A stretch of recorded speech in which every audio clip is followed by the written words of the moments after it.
আসসালামু আলাইকুম। প্রিয় শিক্ষার্থীবৃন্দ, তোমাদের সকলকেই আজকের এই ক্লাসে স্বাগতম জানাচ্ছি। আজকের এই ক্লাসটি আমি ছোট্ট একটি টপিক দিয়ে আমি ভালো মতো আলোচনা করে শেষ করব। সে টপিকটি হলো কণিক। এইচএসসি উচ্চতর গণিত দ্বিতীয় পত্র, বিষয় কোড 266, অধ্যায় 6, কণিক সম্পর্কিত অধ্যায়। এই অধ্যায়ের আমরা আজকে কণিক বিষয়টা কি বা কণিকটা কি এই বিষয়টি আমরা আলোচনা করব। আমি আশা করব আমার প্রাণপ্রিয় সকল শিক্ষার্থীবৃন্দ যারা ইতিমধ্যেই একাদশ অথবা দ্বাদশ শ্রেণীতে পড়াশোনা করছো, তোমাদের সকলের জন্যই খুবই গুরুত্বপূর্ণ একটি অধ্যায়, অধ্যায় 6 কণিক। এইচএসসি উচ্চতর গণিত দ্বিতীয় পত্রের অধ্যায় 6 কণিক। এই অধ্যায়ের আমরা কণিক বিষয়টি নিয়ে আমরা জাস্ট আলোচনা করব এখন। এই জন্য আমি বলতে চাই আমার প্রাণপ্রিয় সকল কলেজের শিক্ষার্থীবৃন্দদের উদ্দেশ্যে তোমরা অবশ্যই মনোযোগ সহকারে এই ক্লাসটি দেখার চেষ্টা করবে। এই জন্যই আমি বলছি আমাদের আসলে প্রত্যেকটা চ্যাপ্টারে বা প্রত্যেকটি অধ্যায়ের বেসিক বিষয়টা যদি আমরা না বুঝি, আমাদের যে থিওরিটা আমরা যদি না বুঝি, তাহলে কিন্তু ম্যাথমেটিক্যাল টার্ম সলভ করে কিন্তু আমাদের কাছে অনেকটা কঠিন হয়ে পড়বে। এই জন্য আমি বলবো তোমরা যারা ইতিমধ্যেই একাদশ বা দ্বাদশ শ্রেণীতে যারা অধ্যয়ন করছে, তোমাদের উদ্দেশ্যে এই চ্যাপ্টারটি খুবই গুরুত্বপূর্ণ। সকল শিক্ষা বোর্ডের জন্যই এই চ্যাপ্টার থেকে সবসময় বেশি কোয়েশ্চেন থাকে। যদিও শর্ট সিলেবাসে অন্তর্ভুক্ত যারা ছিল তাদের ক্ষেত্রে এই চ্যাপ্টার থেকে 2টি কোয়েশ্চেন থাকতো, কিন্তু এখন যারা নতুন করে যারা ভর্তি যারা আছে, স্পেশালি যারা দ্বাদশ শ্রেণী এবং যারা একাদশ শ্রেণীতে যারা ভর্তি অলরেডি যারা হয়েছে বা ভর্তি যারা হচ্ছে, তাদের জন্য এখন কিন্তু পরিপূর্ণ সিলেবাস, সেই পরিপূর্ণ সিলেবাসের আঙ্গিকে আমাদের কণিক চ্যাপ্টার থেকে অন্তত একটি কোয়েশ্চেন থাকবে। সেই জন্য আমাদের এই চ্যাপ্টারটি অবশ্যই আমরা খুব ভালো করে আমরা শিখব। মানে এইখানে একটি বিষয় লক্ষণীয়, আমাদের এইচএসসি উচ্চতর গণিত প্রথম পত্র বলি বা দ্বিতীয় পত্র বলি, 2টি পত্রের ক্ষেত্রে কিন্তু এখানে আমাদের 10টি করে অধ্যায় রয়েছে। যেমন প্রথম পত্রের 10টি অধ্যায়, দ্বিতীয় পত্রের 10টি অধ্যায়। তো আসলে 10টি অধ্যায় থেকে প্রশ্ন থাকে 8টি, এখানে ক বিভাগ এবং খ বিভাগ থাকে। তো এই 8টি প্রশ্ন অধ্যায় 10টি, তাহলে আমাদের কোন কোন অধ্যায় থেকে সবসময় পরিপূর্ণভাবে কোয়েশ্চেন থাকার সম্ভাবনা রয়েছে, সেই বিশ্লেষণ যদি আমরা করি, সেই বিষয়টা আমরা যদি উপস্থাপন করি, তাহলে সেক্ষেত্রে আমরা বলতে পারি যে আমাদের এই 6 নম্বর যে অধ্যায় কণিক যে অধ্যায়, এই অধ্যায় থেকে আমাদের কোয়েশ্চেনটা অবশ্যই পরিপূর্ণভাবে একটি কোয়েশ্চেন থাকবে। এখানে অন্য কোনো অধ্যায়ের সাথে লেজুর ভিত্তিক ঘটার সম্ভাবনা খুব কম।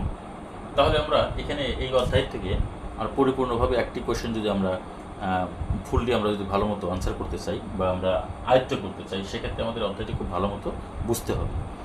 অবশ্যই আমাদের প্রত্যেকটা অধ্যায় বুঝতে হবে, অর্থাৎ যখন আমরা যে অধ্যায়ের আমরা ম্যাথমেটিক্যাল টার্ম সলভ করতে, অবশ্যই সেই অধ্যায়ের আমরা বেসিক বিষয়গুলো নিয়ে আমরা বেশি আলোকপাত করবো বা সেই বিষয়টা আমরা বেশি বোঝার চেষ্টা করব।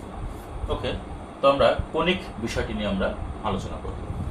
কণিক জিনিসটা কি আমরা যদি এটা আলোচনা করতে যাই, তাহলে প্রথমে আমরা যে বিষয়টি আমরা এখানে আলোচনা করব সেটি হলো যে এখানে খুবই গুরুত্বপূর্ণ যে টার্ম, এখানে একটি স্থির বিন্দু থাকবে। একটি স্থির বিন্দু নিলাম, এই স্থির বিন্দুকে আমরা এস দ্বারা প্রকাশ করলাম। একটি চলমান বিন্দু নিলাম, একটি নির্দিষ্ট সরলরেখা এম জেড এম ড্যাশ। এখানে আমাদের একটি বিষয় স্পষ্টভাবে উল্লেখ করতে হবে, সে বিষয়টি হলো কোনো সমতলে একটি স্থির বিন্দু, একটি চলমান বিন্দু, একটি নির্দিষ্ট সরলরেখা। কোন সমতলে একটি স্থির বিন্দু, একটি চলমান বিন্দু, একটি নির্দিষ্ট সরলরেখা। তাহলে আমরা বলতে পারি কোন সমতলে বা কোন সমতলে স্থিত একটি চলমান বিন্দু এমনভাবে চলে যে বা এমনভাবে চলবে যে একটি স্থির বিন্দু থেকে ওই চলমান বিন্দুর মধ্যবর্তী দূরত্ব এবং চলমান বিন্দু থেকে একটি নির্দিষ্ট সরলরেখার উপর লম্ব দূরত্বের অনুপাত যদি ধ্রুবক হয়, তাহলে এই চলমান বিন্দুর সঞ্চার পথই হবে কনিক। অর্থাৎ এস এবং পি এর মধ্যবর্তী দূরত্ব এসপি, এস এবং পি এর মধ্যবর্তী দূরত্ব এসপি, এস এবং পি এর মধ্যবর্তী দূরত্ব এসপি, এবং পি বিন্দু হতে এম জেড এম ড্যাশ এই নির্দিষ্ট সরলরেখার উপর লম্ব দূরত্ব পিএম। এসপি এবং পিএম এর অনুপাত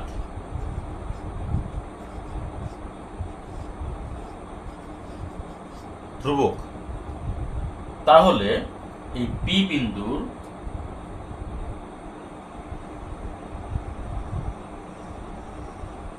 এই সঞ্চার পথটি হলো কনিক। পি বিন্দুর এই সঞ্চার পথটি হলো কি? কনিক। আচ্ছা, এখন আমরা এটাকে যদি আমরা একসাথে আমরা বলি, কোন সমতল স্থিত অথবা কোন সমতলে একটি চলমান বিন্দুর চলাচলটা যদি এমন হয় যে, অথবা একটি চলমান বিন্দু যদি এমন ভাবে চলে যে একটি স্থির বিন্দু থেকে ওই চলমান বিন্দুর মধ্যবর্তী দূরত্ব এবং চলমান বিন্দু থেকে একটি নির্দিষ্ট সরলরেখার উপর লম্ব দূরত্বের অনুপাত যদি ধ্রুবক হয়, তাহলে এই চলমান বিন্দুর সঞ্চার পথই হবে কনিক। খুবই সহজভাবে কিন্তু আমি বিষয়টি উপস্থাপন করেছি। কোন সমতলে একটি চলমান বিন্দু এমনভাবে চলে যে, বা একটি চলমান বিন্দু এমনভাবে চলমান থাকে যে একটি স্থির বিন্দু থেকে ওই চলমান বিন্দুর মধ্যবর্তী দূরত্ব এবং চলমান বিন্দু থেকে একটি নির্দিষ্ট সরলরেখার উপর লম্ব দূরত্বের অনুপাত ধ্রুবক হয়, তাহলে ওই চলমান বিন্দুর সঞ্চার পথে হবে কি? কনিক। এখান থেকে এই বিন্দুর যে দূরত্ব, এই বিন্দু থেকে যে সরলরেখার যে লম্ব দূরত্বের অনুপাত ঠিক একই আসবে। অর্থাৎ আগের অনুপাত, পরের অনুপাত, এই অনুপাত সব সময় একই রকম হবে। এই জন্যই বলা হচ্ছে কি? ধ্রুবক। আবার ঠিক এখানের যে দূরত্ব, এখানকার যে দূরত্বের অনুপাত একই রকম আসবে। এখানকার যে দূরত্ব, এখানকার যে দূরত্বের অনুপাত একই রকম আসবে। এখানে যে দূরত্ব, এখান থেকে এদিকে দূরত্বের অনুপাত একই রকম আসবে। এখান থেকে এখানকার দূরত্ব, এখান থেকে এখানকার দূরত্বের অনুপাত একই রকম আসবে। একই রকম আসবে সবগুলো।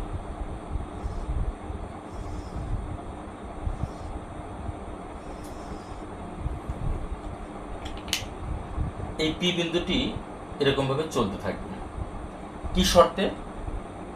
স্থির বিন্দু থেকে চলমান বিন্দুর মধ্যবর্তী দূরত্ব, চলমান বিন্দু থেকে একটি নির্দিষ্ট সরলরেখার উপর লম্ব দূরত্বের অনুপাত সবসময় যদি একই রকম হয়, তার মানে এখানে আমাদের এখান থেকে এটার দূরত্ব আর এই বিন্দু থেকে এই সরলরেখার উপর লম্ব দূরত্ব যা, লম্ব দূরত্বের অনুপাত যা, আবার এখান থেকে এটার দূরত্ব এবং এই বিন্দু থেকে এই সরলরেখার উপর যে লম্ব দূরত্বের অনুপাত ঠিক একই।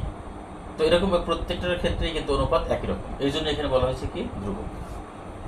তাহলে আমরা সংজ্ঞাটা আবার যদি বলি যে, কোন সমতলে একটি চলমান বিন্দু যদি এমনভাবে চলে যে একটি নির্দিষ্ট একটি স্থির বিন্দু থেকে ওই চলমান বিন্দুর মধ্যবর্তী দূরত্ব এবং ওই চলমান বিন্দু থেকে একটি নির্দিষ্ট সরলরেখার উপর লম্ব দূরত্বের অনুপাত ধ্রুবক হয়, তবে ওই চলমান বিন্দুর সঞ্চার পথে হবে কি? কনিক। তার মানে কি? এই যে সঞ্চার পথ, এই সঞ্চার পথে হলো কনিক। কোন শর্তে? শর্তটা কিন্তু আমি বলেছি। তাহলে এই যে SP by PM is equal to কত, ধ্রুবক, এই ধ্রুবককে ই দ্বারা প্রকাশ করা হয়। কেন ই দ্বারা প্রকাশ করা হয়? কারণ এই ধ্রুবক ইটা আসছে এসেন্ট্রিসিটি,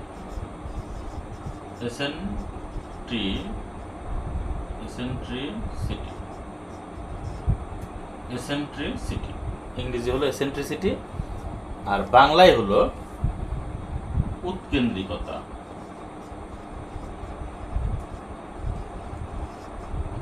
বা বিকেন্দ্রিকতা। ইংরেজি হলো এসেন্ট্রিসিটি, বাংলায় হলো উৎকেন্দ্রিকতা বা বিকেন্দ্রিকতা। তাহলে SP by PM is equal to কি, E. SP by PM is equal to আমরা কি পেলাম, SP by PM is equal to E পেলাম। এটাই মূলত আসলে কণিকের সমীকরণ। এটাকে আমরা এইভাবে লিখতে পারি যে SP is equal to E into PM. SP is equal to কি হবে, ই ইন্টু পিএম।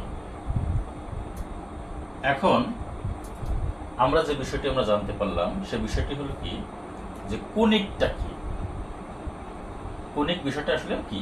এবং এতটুকু জানতে গিয়ে আমরা এখানে চারটি বিষয় সম্পর্কে আমরা ধারণা পেয়েছি। একটি হলো স্থির বিন্দু, আরেকটি হলো চলমান বিন্দু, আরেকটি হলো একটি নির্দিষ্ট সরলরেখা, আর একটি হলো কি ই বা এসেন্ট্রিসিটি, উৎকেন্দ্রিকতা বা বিকেন্দ্রিকতা।